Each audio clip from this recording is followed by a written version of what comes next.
Good morning. There's Shane. Good morning and welcome to our 47th session of Wandering Through the Big Book. And we're going to begin as we always do with our opening readings. Welcome to this session of Wandering Through the Big Book. This is not a meeting of the Fellowship of Alcoholics Anonymous. There is no group conscience, no seventh tradition, no requirement for membership. Everyone is welcome. Our primary purpose is taking an in-depth look at the book, Alcoholics Anonymous, in order to deepen and strengthen our own recovery, to try to help others to do the same, and to try to become trusted servants of our fellowship. We are seeking conscious contact by trusting God, cleaning house, and helping others. And we're trying to improve that conscious contact by practicing steps 10, 11, and 12 every day and applying the spiritual principles we are learning to the details of our ordinary day-to-day lives. We will begin this gathering with a moment of silence to reflect on why we are here.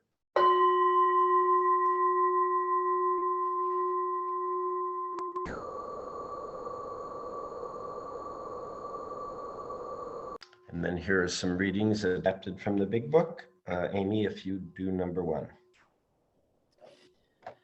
I earnestly advise every alcoholic to read this book through, and though perhaps you came to scoff, you will remain to pray. Page 0, right before page 1. Thank you. Christina, number 2. No attitude of holier than thou, no fees to pay, no axes to grind, no people to please, no lectures to be endured. These are the conditions we have found most effective, page 18. But be quick to see where religious people are right, page 87. Thank you, Christina. And Robin, number 3. Where are you? There you are.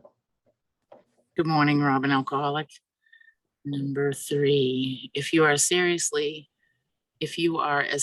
alcoholic as we were, we believe you have but 2 alternatives. One is to go on to the bitter end, blotting out of your consciousness how miserable you really are, page 25, and the other, to ask our Creator each morning in meditation to show us the way of patience, tolerance, kindness, and love, page 83. Thank you, Robin. And Jason, number 4. Good morning. Jason Alcoholic. Every day is a day when we must carry the vision of God's will for us into all our activities. How can I best serve thee? Thy will, not mine, be done. These are the thoughts which must go with us consistently. This is the proper use of the will. Page 85. Thank you, Jason. And Maureen, number 5. Just to the extent that I humbly rely on God and do as I think God would have me do, will I be enabled to experience spiritual serenity right in the midst of the human calamity, page 68. Head in the clouds and feet firmly on the ground, page 130. Okay. Thank you, everybody. And I'm going to call. Okay, here we go. Short lecture to be endured. And I'm working off of the handout, so I hope you got it and were able to print it. If you weren't, I am going to refer to a bunch of things, dates and page numbers. But if you don't have the little 24-hour book or the A Course in Miracles, it would be hard to get to. So I hope you've got them. We're going to start as we always do. This is the first session on step 8. And so we're going to be looking at pages 76 and 77. It's an arbitrary distinction. It isn't like the book says, okay, now we're on 8 and now we're on 9. But what does seem to happen is there's some introductory stuff about 8. And then at the bottom of on the bottom paragraph, on page 77, it starts talking about specific cases. And in this case, it's going to start with, it's harder to go to an enemy than to a friend. So we're taking that as a break to move from 8 to 9.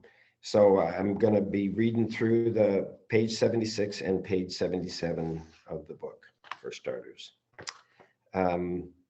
So right after the 7-step prayer, it says we've then completed step 7.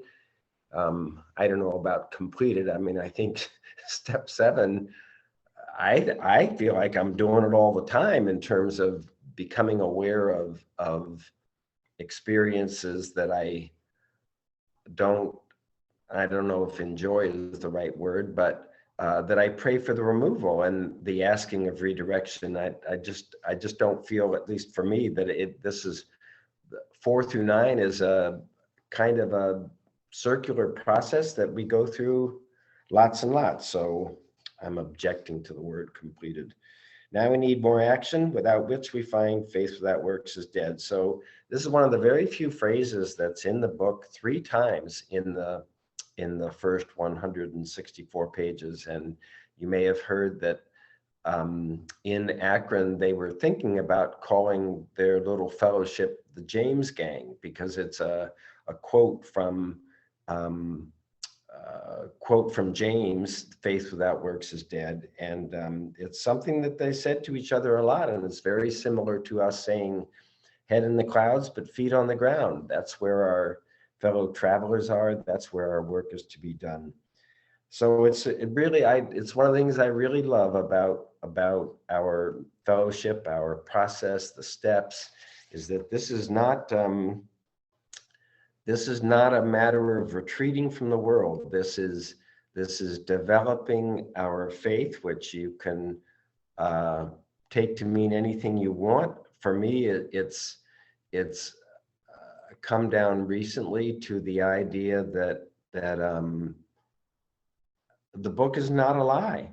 The book is a statement of the truth of their experience, and this God thing or spiritual thing, or the notion that I have a soul as opposed to my body and my mind, it's for real, and it can have a real and positive effect on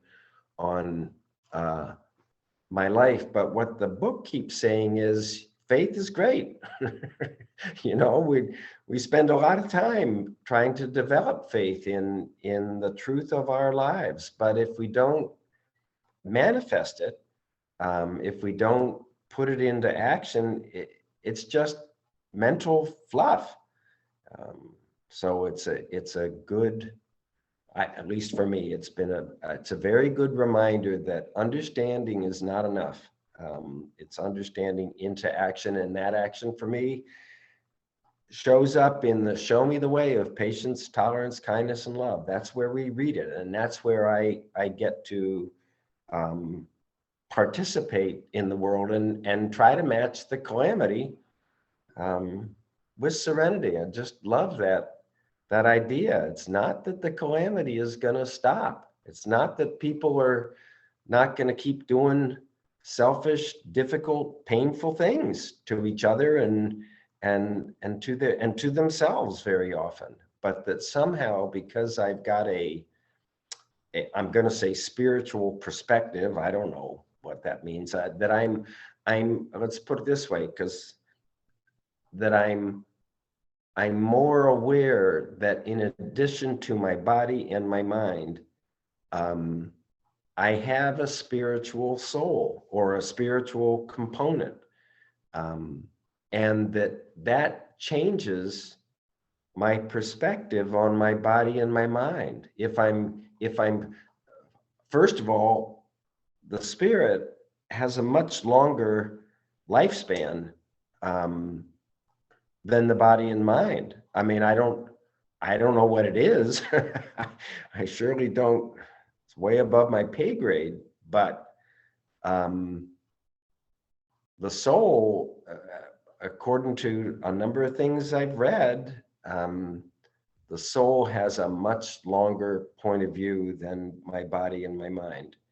And when I am aware of its reality, I can handle I'm going to say imperfections, because that's the way it shows up for me.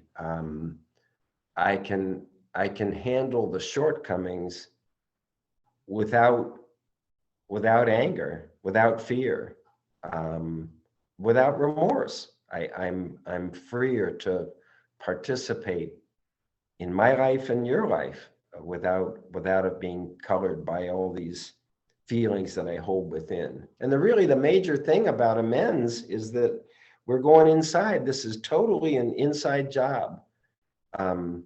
This is me doing what I feel I need to do to feel better about how I've lived my life, as we move from obsessive self-reliance, trying to figure everything out up here, trying to control what's happening out there, trying to plan and strategize and all this stuff that is part of the human experience.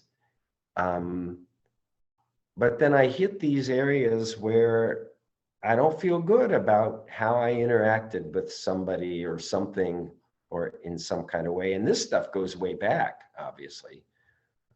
Goes way back, goes back to before we were drinking, even in many, many cases. So well, I'm getting off, but the point is that amends is about me getting more comfortable with me by doing the things I need to do so I don't feel bad about myself. At least that's how it shows up for me. We look at steps 8 and 9. We have a list of all persons we have harmed and to whom we are willing to make amends. We made this list when we took inventory. Well, that's interesting, because obviously the people that are involved, whether it's fear or anger or remorse, those are the people that show up that we've had some kind of difficult interaction with. So that's where we go when we're looking for our amends list in step 8. Now we go out to our fellows. Oh, I'm sorry. We made it when we took inventory. We subjected ourselves to a drastic self-appraisal. Golly, the hardest thing, how it works is some of us tried to hold on to our old ideas, and the results were nil until we let go absolutely. I personally feel that the spiritual appendix comes along and says, well, we use the word absolute a lot, and it may in fact be gradual. I feel like the process of letting go of my old ideas has been gradual. It has not been sudden, and it's ongoing. It's as ongoing today as it was before. I started with the idea that alcohol made me a better person, that I could live my life more effectively when I drank, when really what was going on is I was running from fear. Alcohol solved my fear problem without question, instantly. And that's what I was doing, but that can be different for us all. But I'm still working today with old ideas, and I have a problem with self-justification, because I tend to want to, what makes it hard to let go of old ideas is I'm trying to prove that they're good, that they work, that they're right, or whatever it is. And that means that I'm relatively closed-minded about life. And what's been wonderful recently is feeling things open up in a nice kind of way. And we're going to read some stuff about that later on. So, okay. Now we go out to our fellows, repair the damage done in the past. We attempt to sweep away the debris which is accumulated out of our effort to live on self-will and run the show ourselves. We talk often about, we stood at the turning point. That at this turning point implies I've got two options. And we read at the beginning of the meeting that one option is to go on to the bitter end, trying to blot out of my mind how miserable I feel. And the other is to become willing to grow along spiritual lines. This one is saying that we're really trying to shift away from a life totally based on self-will, and I'm going to add self-will of the body and self-will of the mind, because I feel personally that my body and my mind have always had their agenda, always. and it's been clear. And my body and mind speak to me in loud and no uncertain terms. And I also feel that my spirit, remember it's a threefold disease, body, mind, and spirit, that my spirit has a different agenda. And when you ask me, if you ask me, what's that agenda? I don't have a clue. I really don't. You know, I'm very clear about my body and my mind, but spiritual agenda, I don't know. And what that'll do for me is make step 11 so much more significant as a task, as a goal first, and as a task second. I happen to feel that step 11 is central to everything, that the real objective of doing steps 4 through 9 is to get the mind calm and open enough to be able to enter into step 11 seriously. And the intent of step 11 is to move beyond all of my old ideas and ask one simple question: what is your will for me? Why am I here? And it doesn't involve my body and my mind's goals, wishes, intentions, desires, fears. It's a whole different deal. And we're going to read later on about the sense of being led. And this is something that I've had since my early participation in this fellowship. I got it in terms of feeling led to people and feeling led to books. That's how it happened most. And then this whole deal, you know, this started out of an effort simply to do a weekend big book workshop. And I absolutely could not have done that if I hadn't felt led. And we talk about red light, green light, and I had to use that quite a bit because I do not enjoy a lot of the things that go along with trying to present a big book workshop to a bunch of people, which I did. I think it was 17 times before getting to this Zoom thing and before doing this wandering, because the big book workshops were like 9 hours, and boy, you had to move fast. And this is so much better, nicer. At any rate, I'm getting off, but okay. So and then comes this really important thing, which is just about what we're talking about. We're trying to sweep away the debris which is accumulated out of our effort to live on our own personal self-will and run the show ourselves, just like that stuff before the third step prayer. Each person is like the actor trying to run the whole show, and how powerful it can be to read that with I statements instead of, you know, I am like the actor who's trying to run the whole show. And I'm convinced that it would work out great if everybody would simply do things as I think they should be done. But this is the sentence that if we haven't the will to do this, to sweep away the debris which is accumulated on our side of the street, which has accumulated in here, that's where the debris is. It's in here, my old ideas, and if we haven't the will to do this, we ask until it comes. It says the same thing 2 paragraphs up in the paragraph on 6 and 7. If we still cling to something we will not let go, we ask God to help us be willing. And this is the essence of the red light, green light idea. And I should add, it's not just red light, green light. Many people do get a yellow light. And that's a wonderful thing. That's telling you slow down. don't don't speed up to try to get through the light before it goes to red. You know, it's really telling you to slow down, take it easy. Let's keep talking about it. But that's what it does for me when you combine it with Emmett Fox saying, if you feel your spiritual nature wants you to do something for the benefit of your spiritual growth, if you say, you will be given the power to do that, and claim the power, not just meekly ask for it, claim it. Say, okay, this is what you've promised me.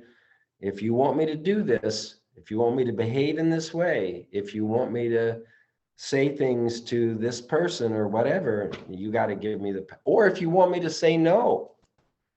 You know, a lot of people don't have a problem saying yes, they have a problem saying no.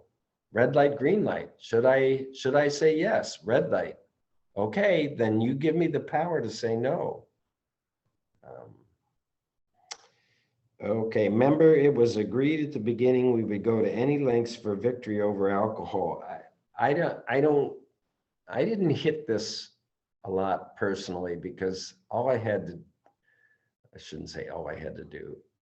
As soon as I would remember the 4 horsemen, terror, bewilderment, frustration, despair, and it could take me right back to a couple of moments that I can't forget.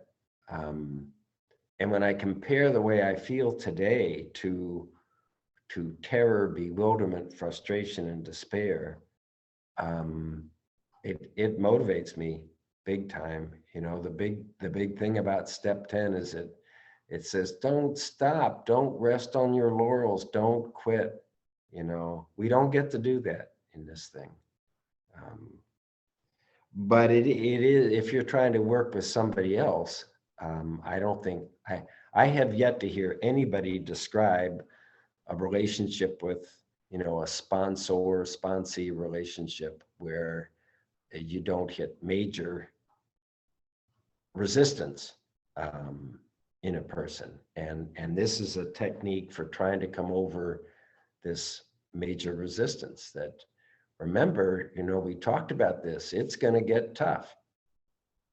You're going to be asked to do things you don't want to do. And so come up with whatever works for you to remind you that, you know, there is a solution. Nobody likes it, you know. So at any rate, so probably there are some misgivings. That's an understatement. As we look over the list of business acquaintances and friends we have hurt, we may feel diffident, means reluctant. Not going to put myself out there. Let us be reassured, to some people we need not and probably should not emphasize the spiritual feature on our first approach. So this is interesting. I went up this morning looking up the word bore, and bore, it means one who creates boredom. You know, a religious bore is somebody just talking on and on in a dry, dull manner, not out of spiritual inspiration, but out of something. At the moment, but I want to focus on this statement at the top of 77. At the moment, we're trying to put our lives in order. You know, at the moment, we're trying to overcome our drinking, and we're moving along on faith that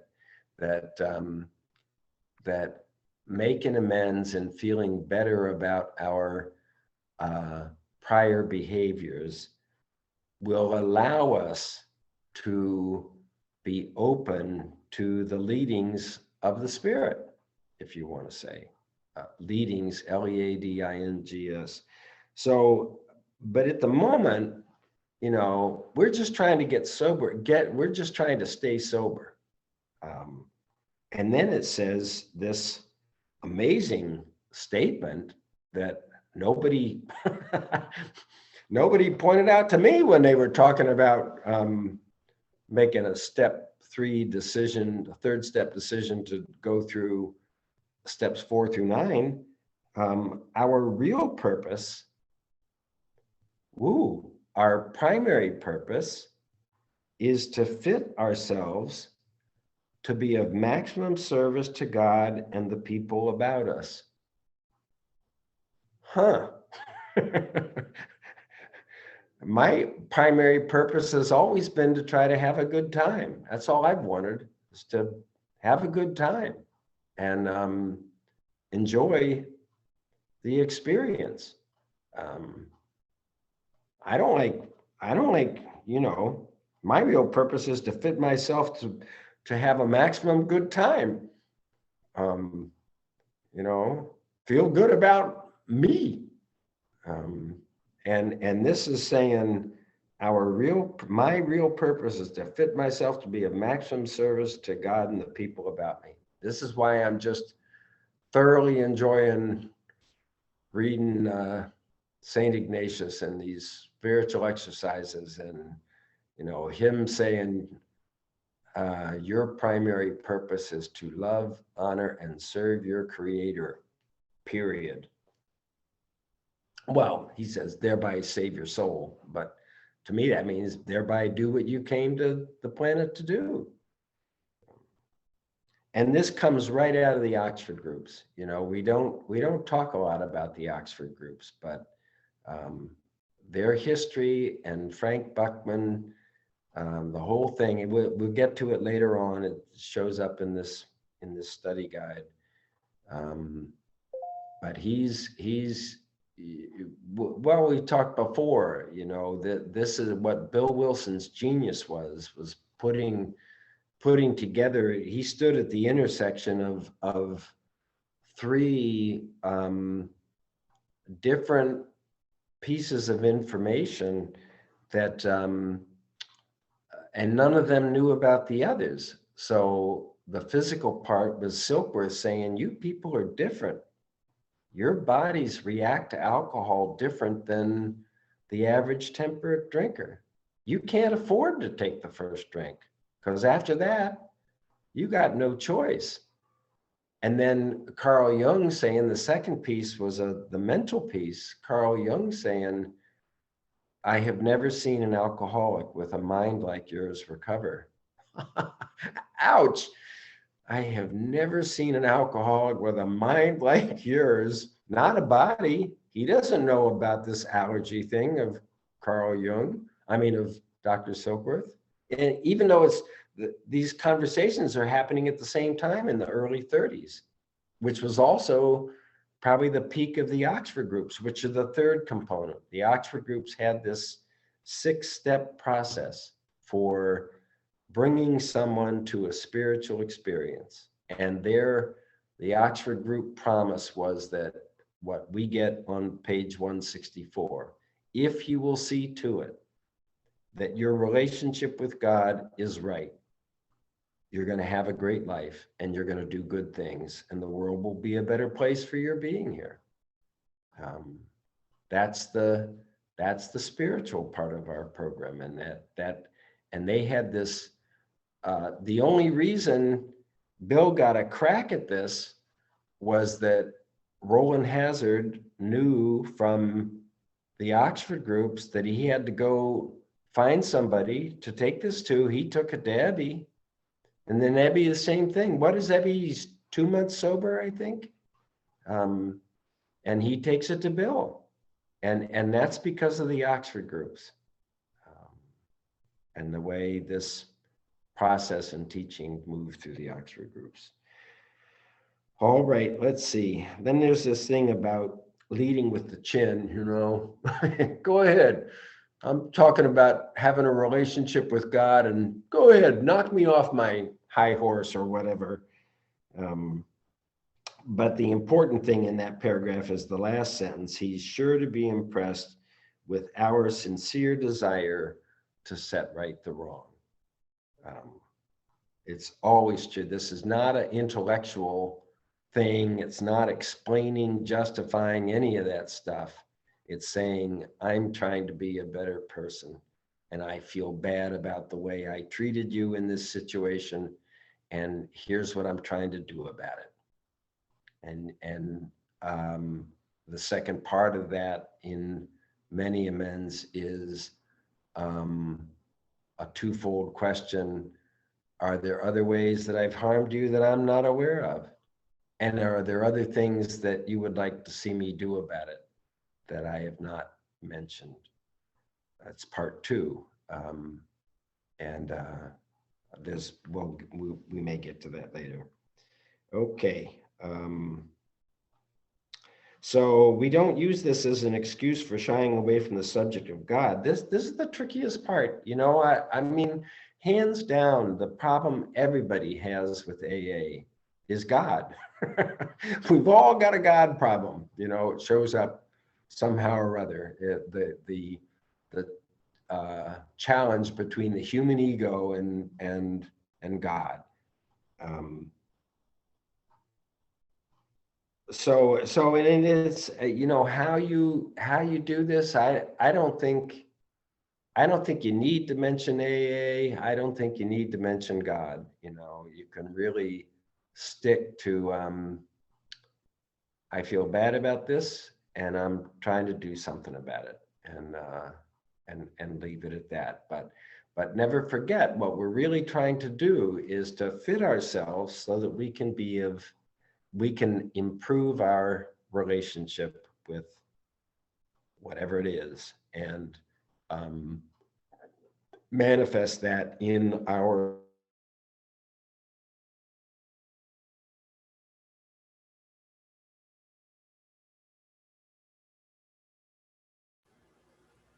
You got muted somehow, Jack.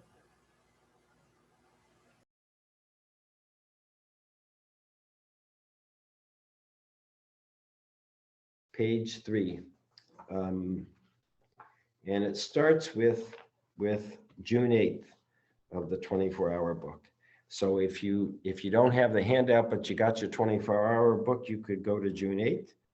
And this is quite a statement. And I don't know how many of you know the history of this amazing little book. In a recent edition, it talks about the history, and it's really wonderful. And there are so many people that will say that it took 2 books for me to get to Contented Sobriety, the big book and this little book. And the interesting tie-in is that the meditations in here come from a book called God Calling that was an Oxford group book. And it was 2 women that would share their experience with the messages they felt they were getting from God. It was a British book, and this was written in the 40s, I believe. And so this book must have been written before that. And you can get copies of it, God Calling by 2 listeners, edited by A.J. Russell. And I have a copy. And every time I read his meditation and I go, wow, I want to read the original. And I read the original, his is better.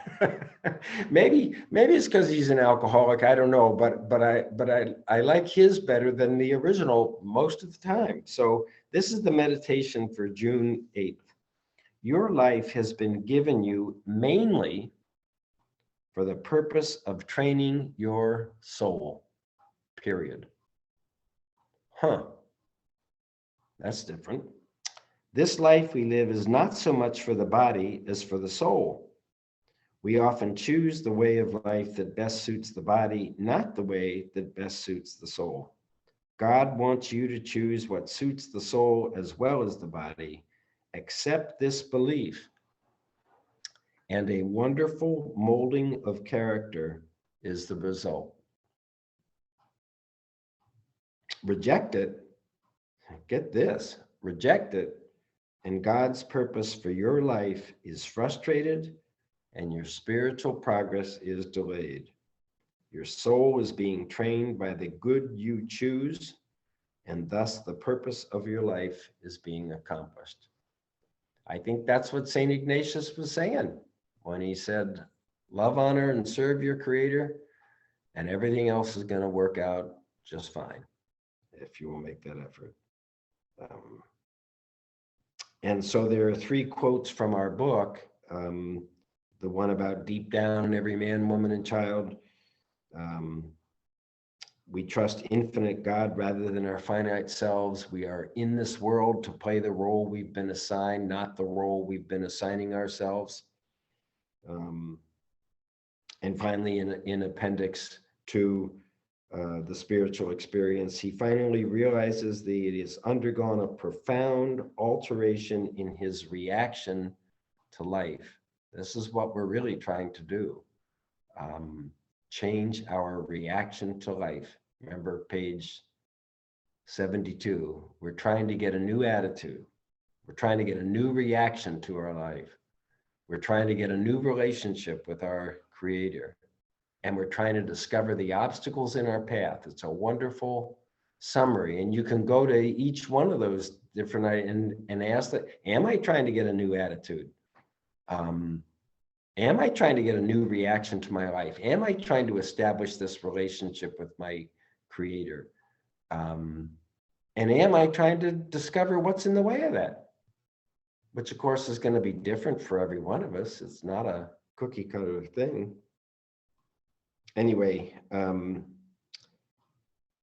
he finally realizes that he has undergone a profound alteration in his reaction to life, that such a change could hardly have been brought about by himself alone.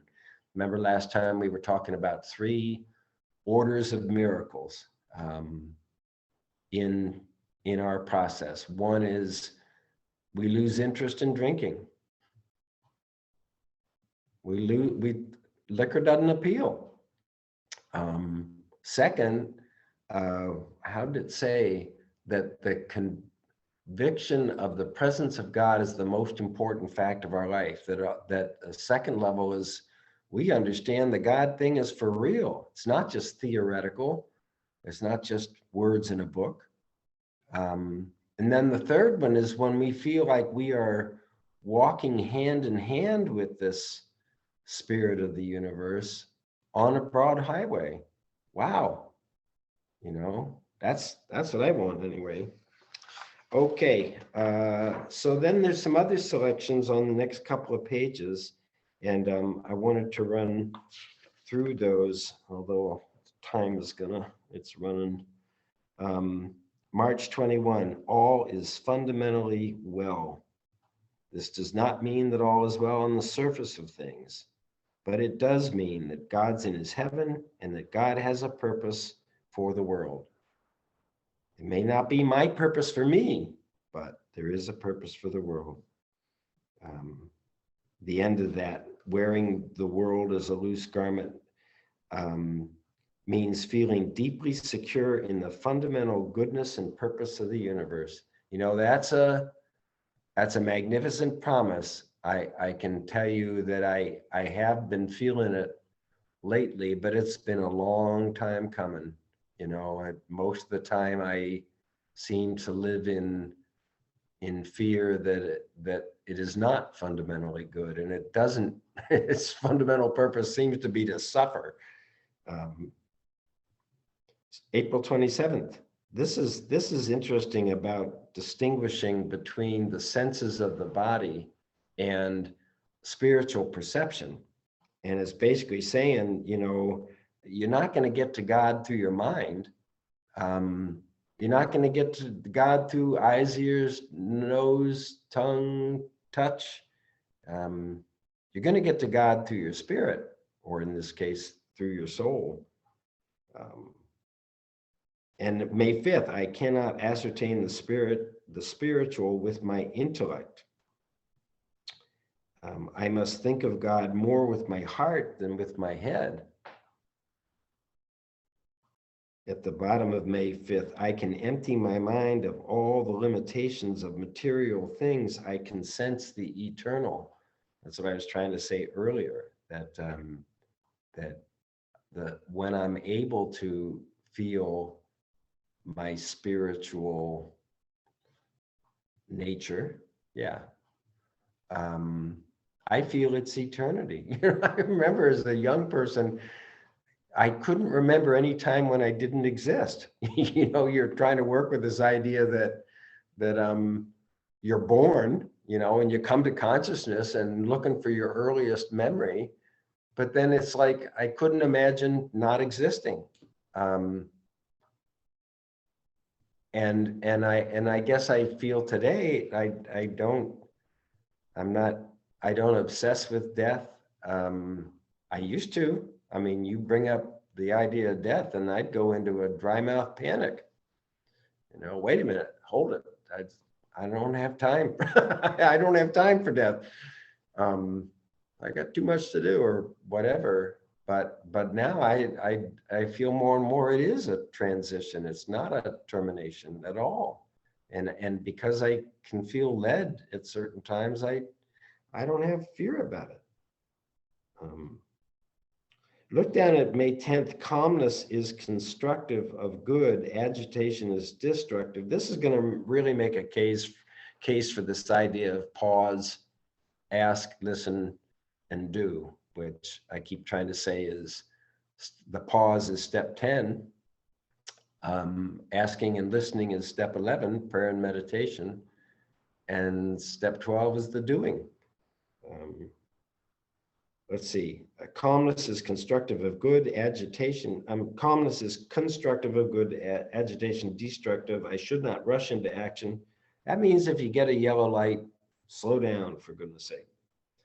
I should first be still and know that I don't know what he is God. That's not what that I am a child of God, and that things are okay because of that. Only trust, perfect trust, can keep me calm when all around me are agitated. Calmness is trust in action. That's a nice statement. Calmness is trust in action. I should seek all things that help to cultivate calmness.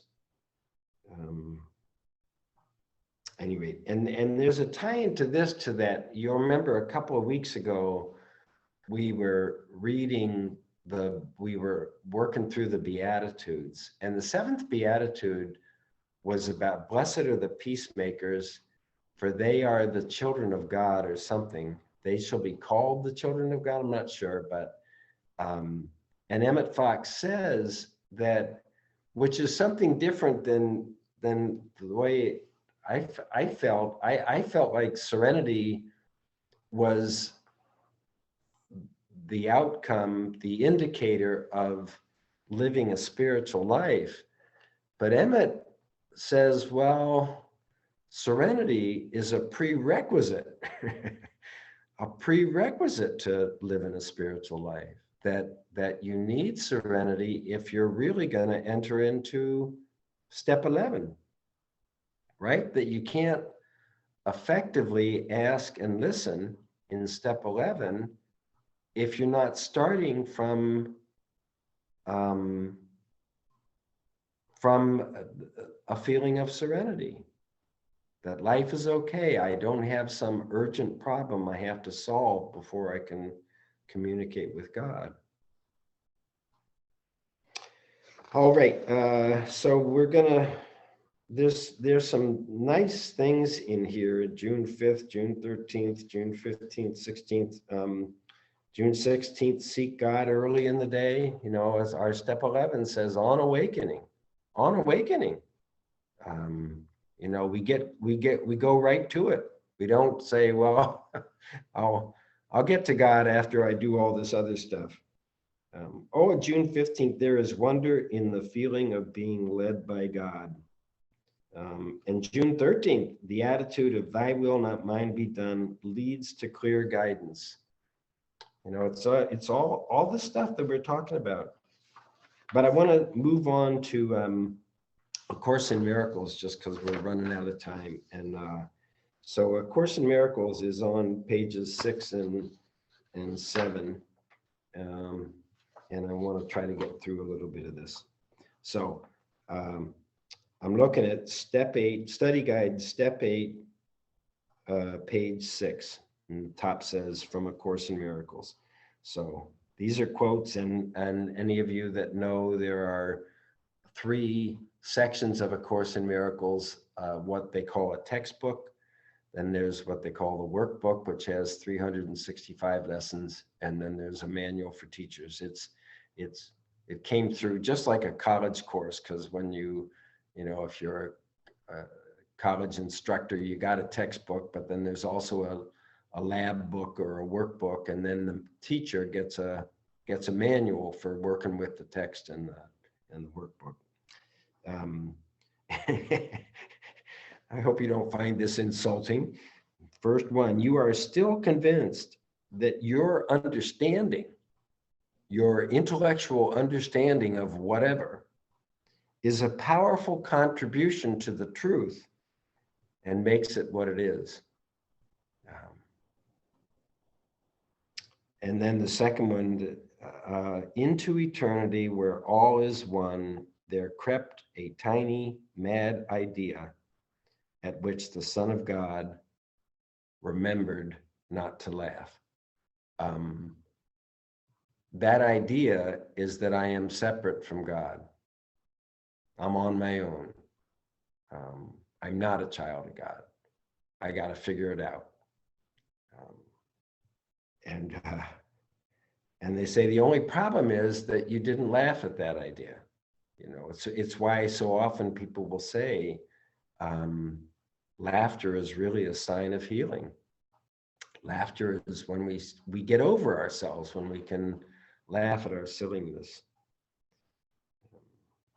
I love this one. I like the concept of the self has always been the great preoccupation of the world. We're all obsessed with ourselves, and everyone believes he must find the answer to the riddle of himself.